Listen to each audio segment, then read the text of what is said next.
बहुत गुरूर है दरिया को अपने होने पर, बहुत गुरूर है दरिया को अपने होने पर, जो मेरी प्यास से उलझे तो धजिया उड़ जाए। मौलवी को घमंड हो गया था कि भाई मेरे पास लोग आ रहे हैं। मौलवी को ऐसा घमंड अहंकार चूर चूर करने के लिए एक ऐसा बांध चलाया गया जो उससे रहा नहीं गया और उससे बर्दाश्त नहीं हुआ। उसको लगता था मौलवी को कि हमारे देश में पर्यटक के रूप में हजारों हजारों लाखों लाखों की संख्या में लोग आ रहे हैं और उससे हम पैसा अर्न कर रहे हैं। इतना पैसा अर्न कर रहे हैं, इतना पैसा अर्न कर रहे हैं कि उसकी इकोनॉमी की चल रही है, वो जो पूरी इकोनॉमी चल रही है वो पर्यटन के बेस पर चल रही है। वो कंट्री जो पर्यटन के बेस पर ही अपने आप को जिंदा रखा हुआ था, उसको ऐसा लग रहा था कि भाई मेरे से अलावा कोई है ही नहीं। और उसका घमंड अहंकार जो सिर्फ एक पल में चकनाचूर हो गया जब हमारे देश के यशस्वी प्रधानमंत्री श्री नरेंद्र मोदी लक्षद्वीप जाते हैं और लक्षद्वीप में एक फ़ोटो शूट कराते हैं और लोगों को बताना चाहते हैं अपने ट्विटर हैंडल के माध्यम से, जब उन्होंने शेयर किया फ़ोटो और वीडियोज की भैया आप हमारे देश मतलब अपने देश में भी घूम सकते हैं। ऐसे बहुत सारे प्लेसेस हैं जहाँ पर आप जाके घूम सकते हैं, एंजॉय कर सकते हैं, फैमिली के साथ जा सकते हैं, पूरी की पूरी समुद्र का जो लुत्फ़ उठाते हैं वो उठा सकते हैं। आप मज़ा आ जाएगा घूमकर। और जब ये तस्वीरें वायरल होती है तो वहाँ जो मौलवी के जो कुछ लोग जो वहाँ के मेंबर ऑफ पार्लियामेंट हैं वो ऐसे कटाक्ष करते हैं, ऐसे शब्द लिखते हैं कि जो हमारे देश के लोग बर्दाश्त नहीं करते हैं। और उन्होंने जिस तरह से कटाक्ष किया कि हमारे यहाँ मतलब भारत के लोग सही से नहीं रहते हैं, वहाँ के रूम जो है पूरी गंदगी फैली रहती है, ये वो, इसका मतलब साफ था कि उन्होंने टारगेट किया था। और टारगेट ऐसा किया कि उनको यह एहसास नहीं था कि हमारे देश की जो सरकार है वो इस तरह से स्टैंड ले सकती है, इस तरह से वो एक्शन ले सकती है कि देखते देखते ऐसा कंडीशन हो जाएगा कि हजारों हजारों की संख्या में लोग होटल जो बुक किए थे वो कैंसिल करने लगे, फ्लाइट्स बुक किए थे कैंसिल करने लगे। जो ईजी माई ट्रिप का जो साइट से जो उन्होंने चलाया था, फ्लाइट जाती है वो पूरी की पूरी जो लेती है होटल से लेकर हर चीज़ के लिए वो बुक कराती थी साइट्स, उन्होंने कैंसिल कर दिया कि भैया हमारे देश के लोग, हमारे देश स्वाभिमान का जो बात आएगा तो हम फर्स्ट रहेंगे, हम नहीं ये सुनेंगे। और यही उन्होंने किया, सारी चीज़ों को रद्द कर दिया। और देखते देखते ऐसा जोरदार झटका लगा मालदीव को कि उनके देश के नेता लोगों को, तीन नेता लोगों को बर्खास्त करना पड़ा और सॉरी बोलना पड़ा कि भाई ऐसा ऐसा। अब वहाँ के लोग तो छटपटा रहे हैं, सरकार के कुछ लोग, चंद लोग बोल दिए, और अब वहाँ की जनता, वहाँ के लोग, वहाँ के दुकानदार, वहाँ के होटल मालिक अब तो यही बोल रहे हैं कि भाई ये तो कदम बहुत खतरनाक उठाया इंडिया ने, आपने तो जो बोलना था बोल दिया।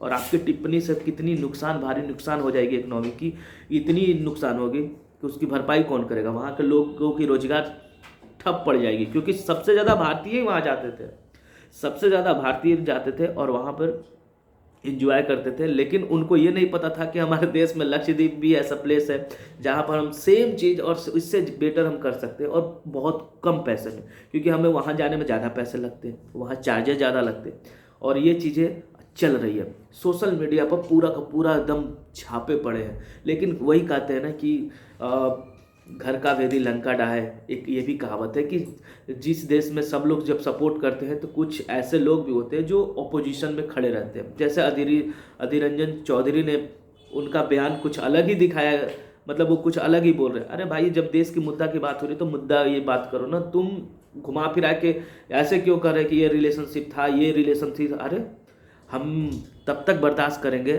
जब तक पानी जो है सर से ऊपर ना जाए, फिर कोई बर्दाश्त नहीं करेगा। रिलेशनशिप था, अपनी जगह था। अब कोई गाली देगा प्रधानमंत्री को तो आपको अच्छा लगेगा क्या?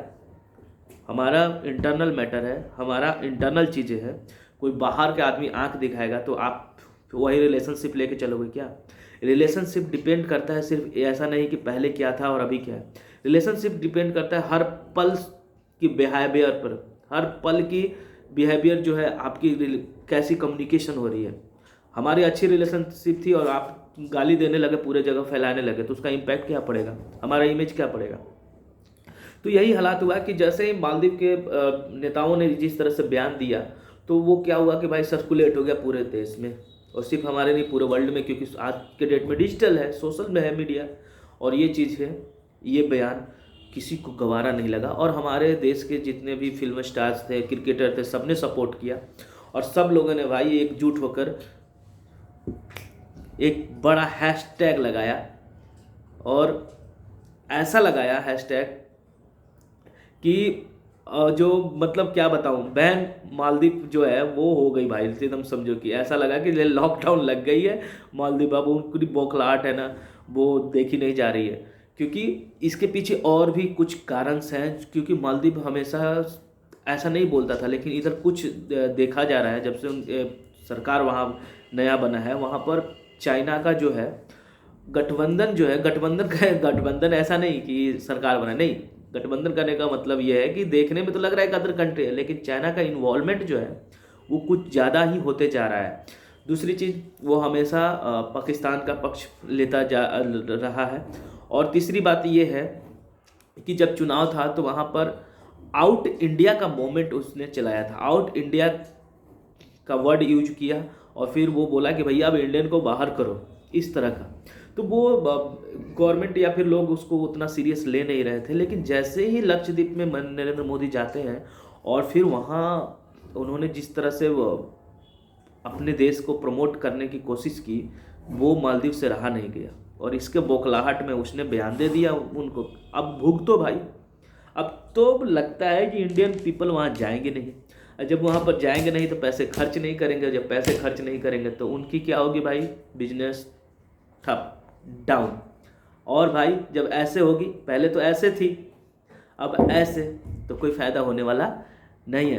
तो दोस्तों मेन मुद्दा ये है कि ये क्या सही हुआ, या फिर इसमें और भी सारी चीज़ें हैं जो इनकलकुलेट करनी चाहिए। क्योंकि देखो, आप तो एक चीज़ मान के चलो कि जिस तरह से हमारे देश के प्रधानमंत्री चीज़ों को प्रमोट कर रहे हैं, वो जैसे एक चीज़ ये ले सकते हैं कि स्वदेशी का, दूसरा ये तो पहले भी होते आ रहा था, दूसरा कि भैया सेल्फ इंडिपेंडेंट बनो, खुद का बिजनेस करो, खुद का चीज़ों को डेवलप करो और खुद पर ही यूज करो। इससे क्या होगा कि हम फॉरेन चीज़ों को बहुत कम यूज करेंगे, और जब हमारी इकोनॉमिक हमारे ही देश में रहेगा तो हम बूस्टअप ज़्यादा लेंगे। ये चीज़ें बहुत था। आत्मनिर्भर भारत का जो प्लान था ये बहुत अच्छा उनका रहा, मास्टर स्ट्रोक रहा। उसके बाद इन्होंने पर्यटन को बढ़ावा देने के लिए बहुत कुछ किया है, और ये चीज़ें अब धीरे धीरे और भी होते जा रहा है। जो छोटे छोटे देश हैं अपने आप को समझते हैं, अरे अरे अरे मेरे को तो इंडिया कुछ बोलेगा नहीं, नहीं इंडिया रिलाई भी करेगा समय आने पर। जब गलती करोगे तो पहले भी जाओगे, इसलिए समझ के साथ काम करो, समझ के। पहले वाला भारत नहीं है, ये भारत आँखों में आँखें डाल के बात करेगा। गलत करोगे तो रिलाई भी करेगा, ठीक है, और अगर सही करोगे तो भारत हमेशा आपको सपोर्ट करेगा। और भारत की हमेशा नीति यही रही है, हमेशा सपोर्ट करना, हमेशा आगे बढ़ाना, और साथ कदम से कदम चलना। ऐसा नहीं कि कंधे पर रख के बंदूक चलाओगे, अब वो ज़माना चला गया कि गधा जलेबी खाता था। तो दोस्तों नमस्कार, जय हिंद। मेरा नाम संतोष हुआ, और आप देख रहे थे द संतोष भाई, तो आप सपोर्ट कीजिए। तब तक के लिए धन्यवाद। स्पोर्ट्स गेम खेलते रहिए, एंजॉय कीजिए, हेल्दी रहिए, स्वस्थ रहिए और मज़े करते रहिए। धन्यवाद, मिलेंगे नए वीडियो में।